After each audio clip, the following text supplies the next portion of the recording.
તો કેમ છો વિદ્યાર્થી મિત્રો? આઈ હોપ તમે બધા જ મજામાં હશો. તો ગતિના નિયમોમાં આજે આપણે આગળ વધીએ. છેલ્લા લેક્ચરમાં આપણે જડત્વ એટલે શું એની આપણે વાત કરી હતી. તો આજે આપણે ખાસ કરીને વાત કરવાના છીએ ન્યૂટનનો ગતિનો પ્રથમ નિયમ અને રેખીય વેગમાન વિશે.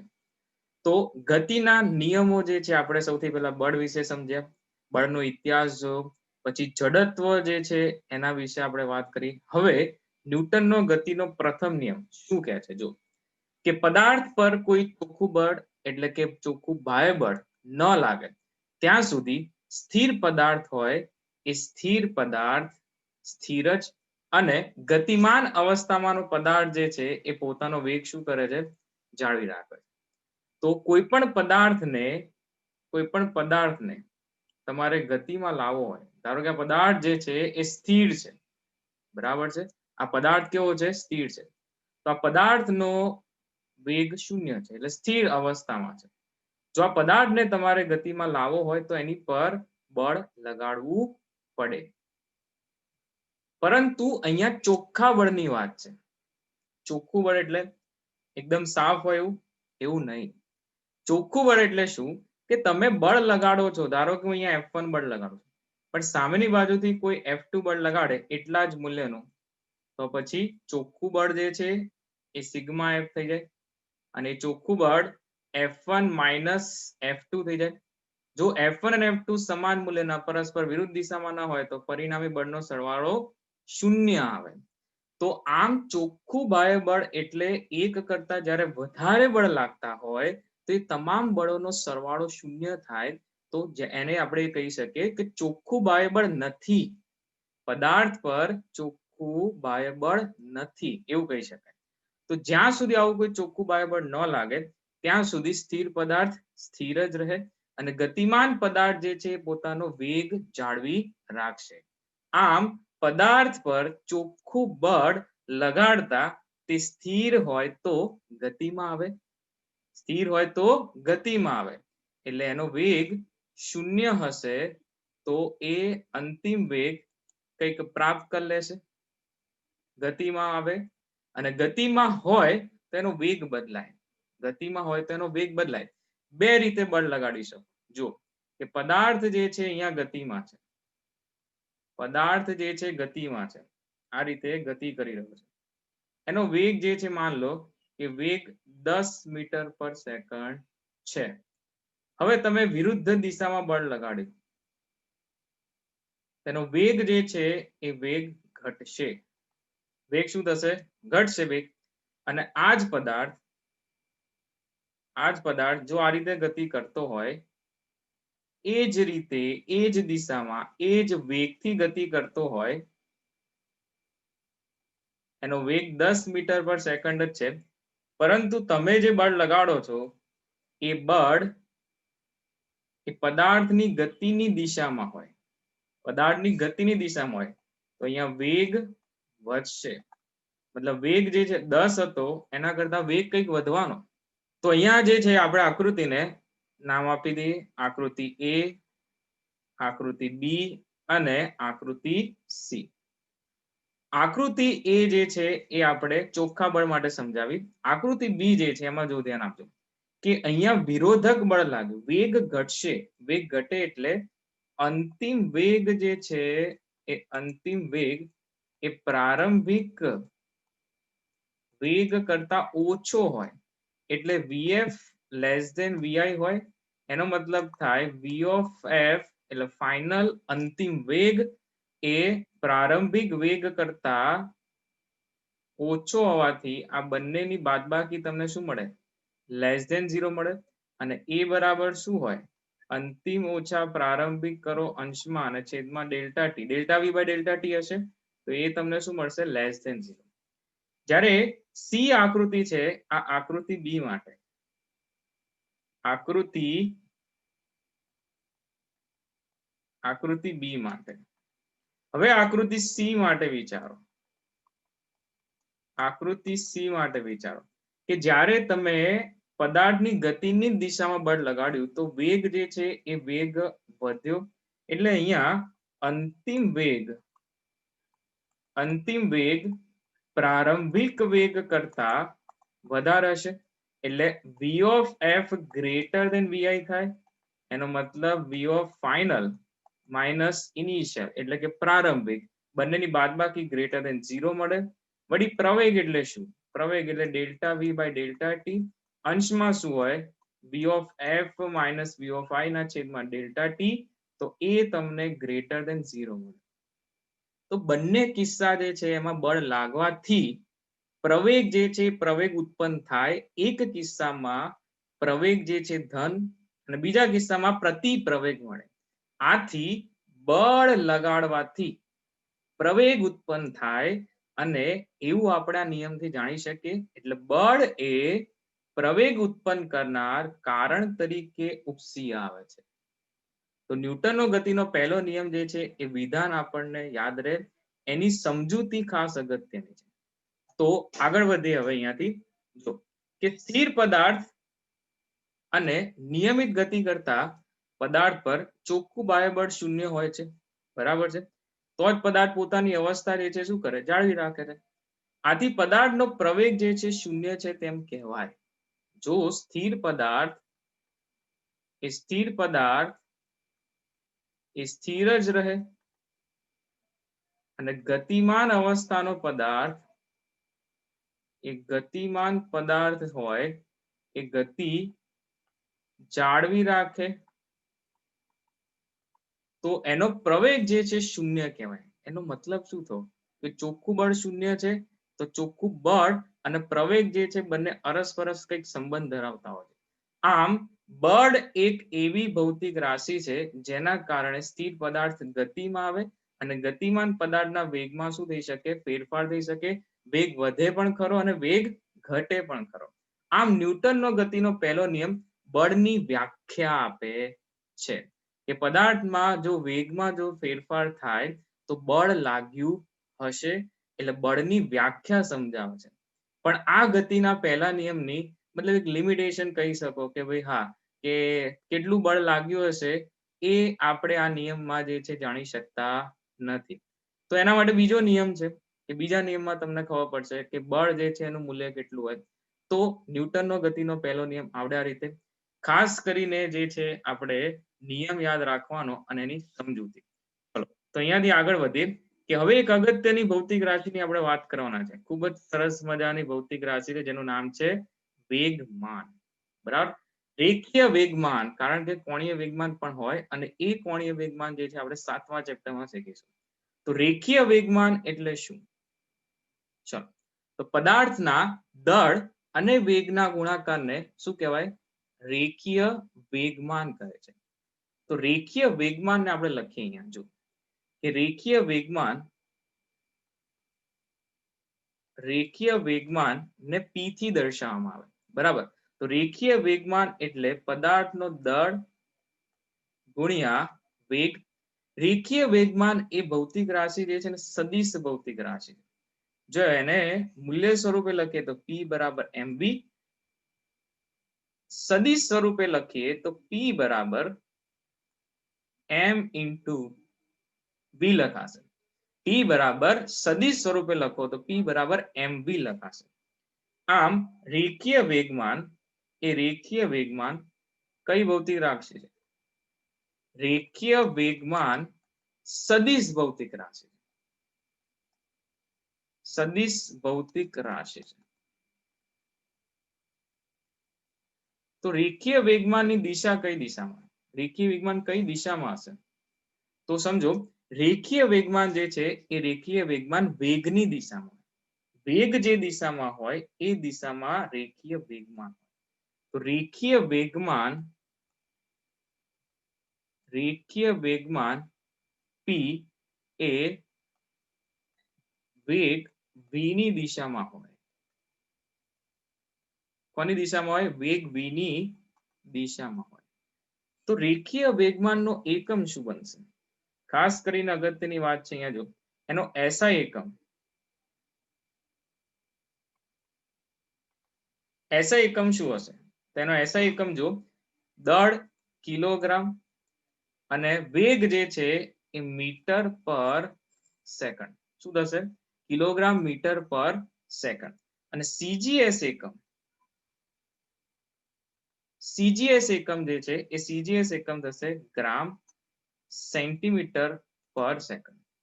અથવા આને આપણે શું લખી શકીએ, ન્યૂટન ઇન્ટુ સેકન્ડ પણ લખી શકાય. બરાબર, પણ એ વસ્તુ જે છે તમને બીજા નિયમ પરથી વધારે ખ્યાલ આવશે. અત્યારે કિલોગ્રામ મીટર પર સેકન્ડ આપણે યાદ રાખી લઈએ. ચલો, તો એક અગત્યની વાત કરવી છે કે વેગમાન અને વેગ માં માહિતી જો તમારે ભૌતિક વિજ્ઞાનની દ્રષ્ટિએ જો ઉદાહરણ લઈને કોઈ પણ ભૌતિક રાશિને સમજો તો એ આજીવન યાદ રહી જાય. બરાબર, તો વેગમાન ની અંદર દળ પણ છે અને વેગ પણ છે. તો વેગમાન એ રેખીય વેગમાન માત્ર વેગ પર આધારિત નથી, ના માત્ર દળ પર આધારિત છે, એ બંને પર આધારિત છે. આમ સમજો અહીંયા કે વેગ કરતા વેગમાન તમને કંઈક વધુ માહિતી આપે છે.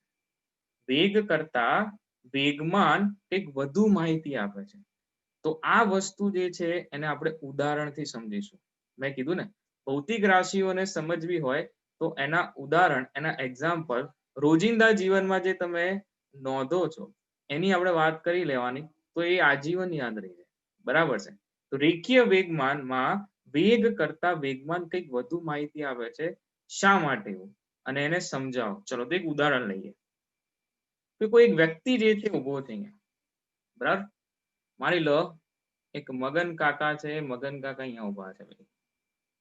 એ મગન કાકાને આકૃતિમાં આપણે દર્શાવીશું આ રીતે. તો મગન કાકાને એક નાની કાંકરી મારવામાં આવે છે.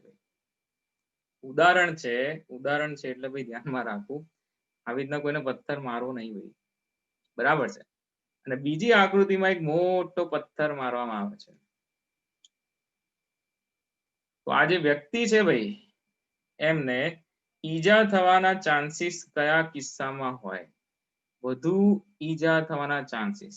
હું કાંકરી પણ એટલા જ વેગથી ફેંકું છું, બરાબર, v વેગથી. કાંકરીનું જે દળ છે એ સ્મોલ એમ, અને પથ્થર જે છે એ પથ્થરને પણ આપણે v વેગથી ફેંકીએ છીએ અને એનું દળ કેપિટલ એમ. બરાબર, તો આ જે મગન કાકા રહ્યા, એ મગન કાકાને કયા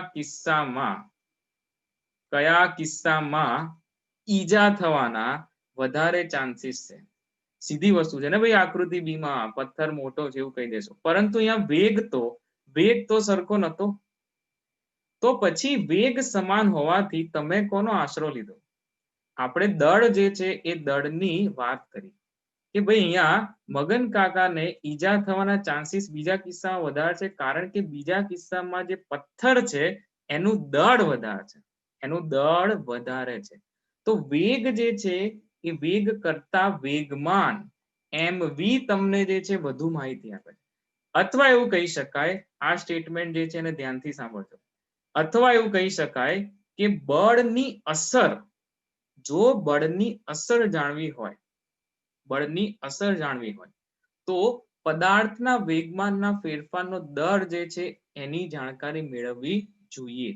તો આમ બળની અસર જાણવા માટે વેગમાન જરૂરી છે. વેગ જરૂરી એટલો આ વેગ જરૂરી છે, પણ વેગ કરતા એની માહિતી એ વેગમાન તમને વધુ આપે. તો અહીંયા જો v સમાન છે બંને કિસ્સામાં, પણ દળ અલગ અલગ હતા, તો જે બળની અસર પથ્થર વડે મળશે વધારે કે કાંકરી વડે, એના માટે તમે દળ પણ જોયું, ત્યારે તમને ખબર પડી કે બીજા કિસ્સામાં જે ઈજા પહોંચે એ વધારે છે. તો આમ વેગ કરતા વેગમાન એક વધુ માહિતી આપે. એ જ વસ્તુ જે છે એક બુલેટ માટે કહી દો.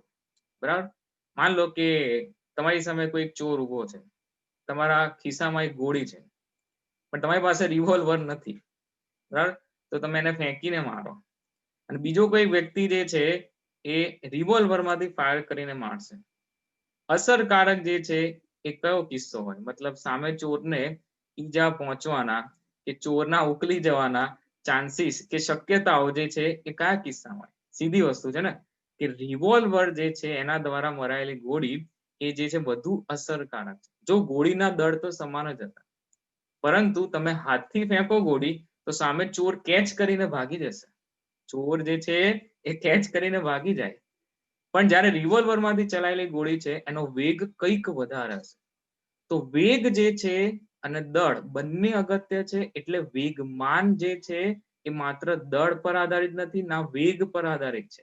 અને વેગ કરતા વેગમાન તમને વધુ માહિતી આપે. તો ખ્યાલ આવે છે વિદ્યાર્થી મિત્રો? ચલો એક એવું બીજું ઉદાહરણ લઈએ. ધારો કે કાર અને ટ્રક એક સમસીધી રસ્તા પર પડેલા છે, બરાબર? તો આ જે આપણી પાસે ટ્રક છે એનું દળ કેપિટલ M અને સામેની બાજુ એક આપણી પાસે કાર છે ને એ કારનું દળ M. બંને સમાન વેગથી જો તમારે આગળ તરફ ધક્કો લગાડવો હોય તો બળ જે છે એ બળ, માની લો કે આ ટ્રક માટેનું બળ F1 અને અહીંયા આને ધક્કો લગાડવા માટે જે બળ લગાડો એ F2. તો ટ્રક માટેનું બળ જે છે એ કાર માટેના બળ કરતા કેવું હશે? વધારે હશે. તો આમ એક કાર અને ટ્રક સમસીધી રસ્તા પર પડેલા છે. આ બંનેને સમાન ઝડપથી ગતિ કરાવી હોય, બંનેને સમાન ઝડપથી ગતિ કરાવી હોય તો કારને ઓછા બળની જરૂર પડે છે અને ટ્રકને જે છે વધારે બળની જરૂર પડે છે. આમ ટ્રક માટેનું બળ કાર માટેના બળ કરતા વધારે છે, કારણ કે એનું દળ વધારે છે. સમાન વેગથી જો આગળ ખસેડવા હોય તો આનું દળ વધારે છે તો અહીંયા બળ વધારે લગાડવું પડે. આમ બળની અસર જાણવા માટે વેગમાન કંઈક અગત્યનો ભાગ ભજવે છે. તો હવે જો અહીંયા આ ઉપરાંત તે બંને સમાન ઝડપથી ગતિ કરતા હોય તો સમાન સમયમાં તેમને અટકાવવા માટે કાર કરતા ટ્રકને મોટા અવરોધક બળની જરૂર પડે. ધારો કે ટ્રક જે છે v વેગથી ગતિ કરે અને કાર પણ v વેગથી ગતિ કરે. બંનેને તમારે રોકવા હોય તો ટ્રક માટે જે તમે પ્રયત્ન કરશો એ પ્રયત્ન વધારે હશે. એટલે કે અવરોધક બળ ટ્રક માટે જે લગાડવું પડે એ વધારે હોય. તો આમ વેગ જે છે એના કરતા વેગમાન એ વધુ અગત્યની ભૌતિક રાશિ થાય જ્યારે બળની અસર જાણવી હોય ત્યારે. આ બધા જ ઉદાહરણ જે છે એ તમે આ રીતે સમજી શકો છો. રેખીય વેગમાનને સમજવા માટે આ ઉદાહરણ ખાસ અગત્યના છે. બરાબર છે? ચલો તો હવે વેગમાન એટલે કે રેખીય વેગમાન વિશે કંઈક વધુ માહિતી મેળવીએ. તો રેખીય વેગમાન જે છે એના માટે આપણે એવું વિચારી શકીએ કે ધારો કે મારી પાસે બે પદાર્થ છે, અલગ અલગ ત્રણ કિસ્સાની આપણે વાત કરવાના છે. ચલો એમાં નંબર 1 કે મારી પાસે જે છે બે અલગ અલગ પદાર્થ છે. ધારો કે બંનેના દળ સમાન છે, બરાબર? તો પદાર્થોના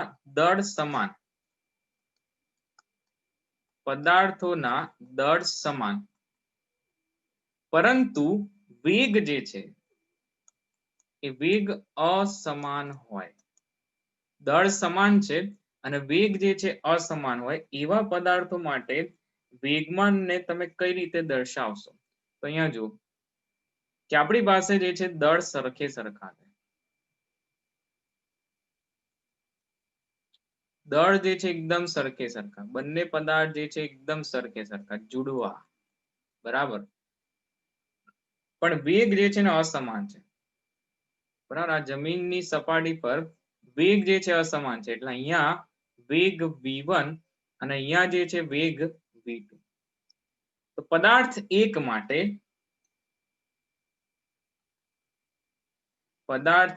માટે વેગમાન શું થશે? જો અહીંયા P1 બરાબર, જો અહીંયા દળ સમાન હતું,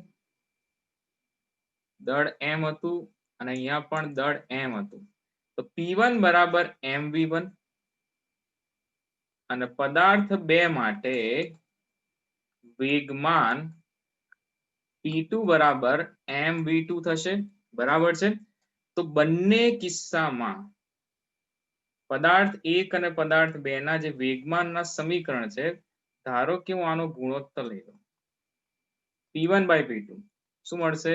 v1 by v2 મળશે.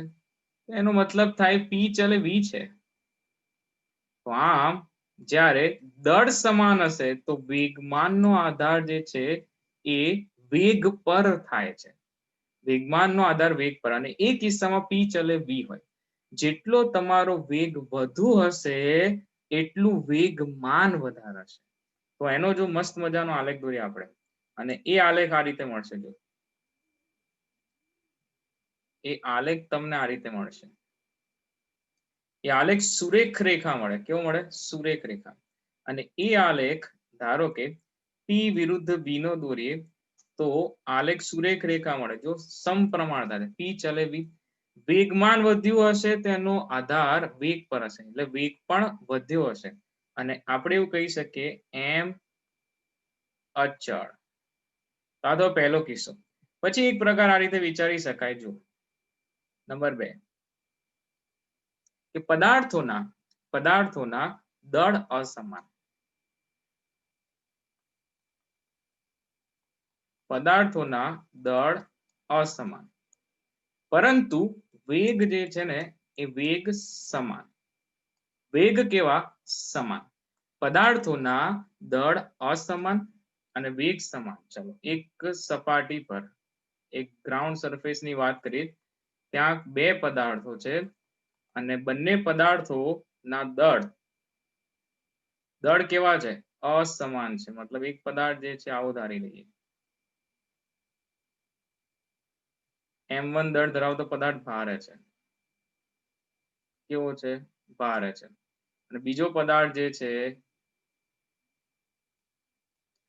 એ પદાર્થનું દળ શું છે? m2 છે. હવે બંનેને જે છે, બંનેને આપણે શું કરી દે? બંનેને વેગ તો સમાન વેગથી આગળ તરફ લઈ જઈએ. તો પદાર્થ એકનું વેગમાન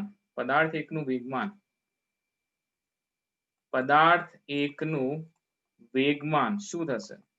પદાર્થ એકનું વેગમાન શું થાય? m1v થશે. p1 બરાબર m1v.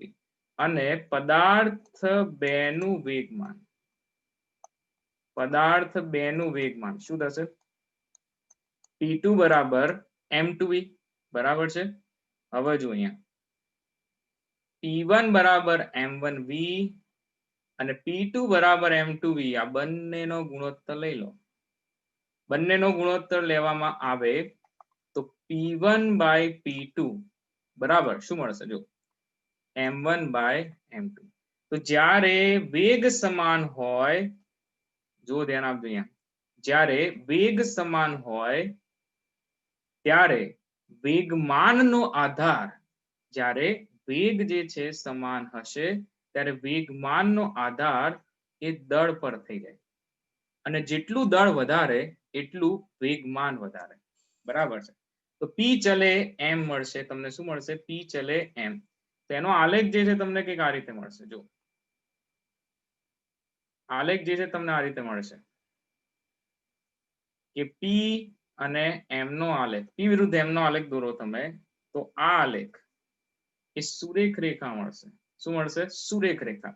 અને એ સુરેખ રેખા એવું દર્શાવે છે કે v જે છે એ અચળ જળવાઈ રહેશે. તો જેટલું દળ વધ્યું હશે એટલું સામે વેગમાન પણ વધ્યું હશે. એવું ક્યારે થાય? જ્યારે દળ અસમાન હશે પણ વેગ સમાન હોય. હવે એવું વિચારે કે બંને અસમાન છે. ત્રીજો અને ખાસ અગત્યનો સમજવા જેવો કિસ્સો. ચલો નંબર 3, પદાર્થનું દળ અસમાન, એટલે પદાર્થના દળ જે છે અસમાન, દળ અને વેગ, પદાર્થના દળ અને વેગ અસમાન હોય.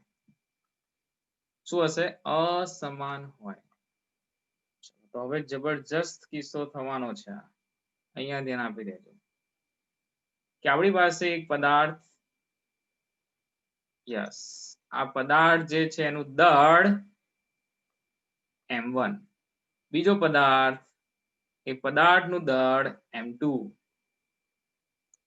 શું થશે? m2. હવે વેગ જે છે ને, વેગ આનો અલગ અને આનો પણ અલગ વેગ. પદાર્થના દળ અને વેગ અસમાન હોય.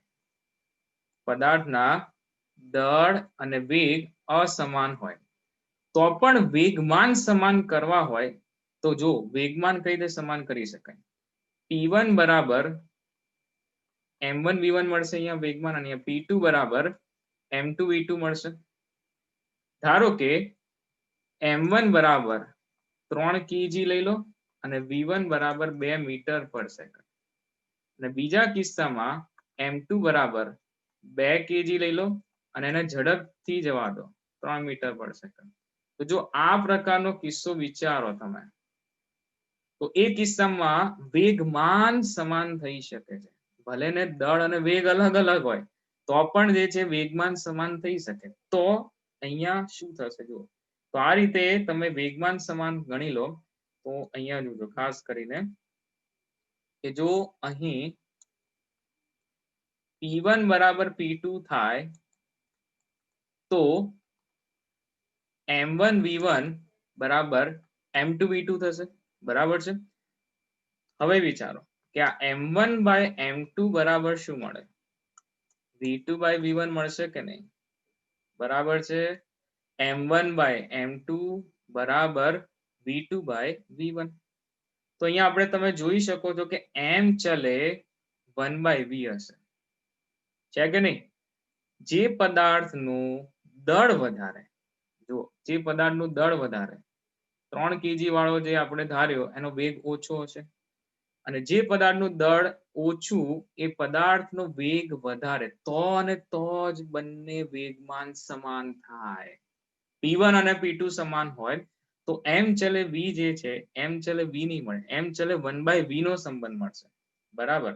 તો એનો આલેખ જે છે કંઈક આ રીતે મળશે, જોજો m ચલે 1 બાય v છે એટલે સંબંધ જે છે ને, હું ધારો કે અચળ વેગમાન માટે m વિરુદ્ધ v નો આલેખ દોરું તો એ આલેખ જે છે ને મને આ રીતે મળશે.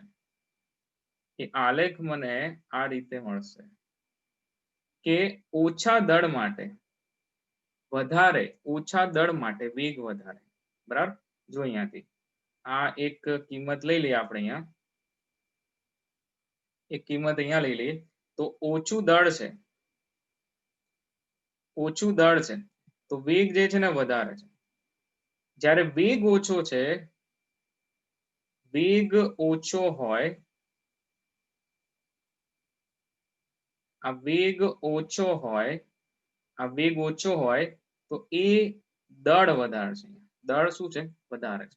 ઇન શોર્ટ આ જે આલેખ છે એ આલેખ m ચલે 1 બાય v માટે દોર્યો, પરંતુ અહીં p તો જે છે ને એ શું જળવાઈ રહે છે? અચળ જળવાઈ રહે છે. તો આ ત્રણ કિસ્સા જે છે એ ખાસ અગત્યના હતા, ઓબ્જેક્ટિવ પ્રશ્નો માટે જે છે ખાસ અગત્યના છે. તો આ થઈ રેખીય વેગમાન અને ન્યૂટનના ગતિના પ્રથમ નિયમની વાત. આઈ હોપ તમને ક્લિયરલી સમજાઈ ગયું હશે. તો મળી આવતા વિડીયો લેક્ચરમાં જેમાં આપણે બીજા નિયમની ચર્ચા કરવાના છે. તો મળી આવતા વિડીયો લેક્ચરમાં. Till then take care.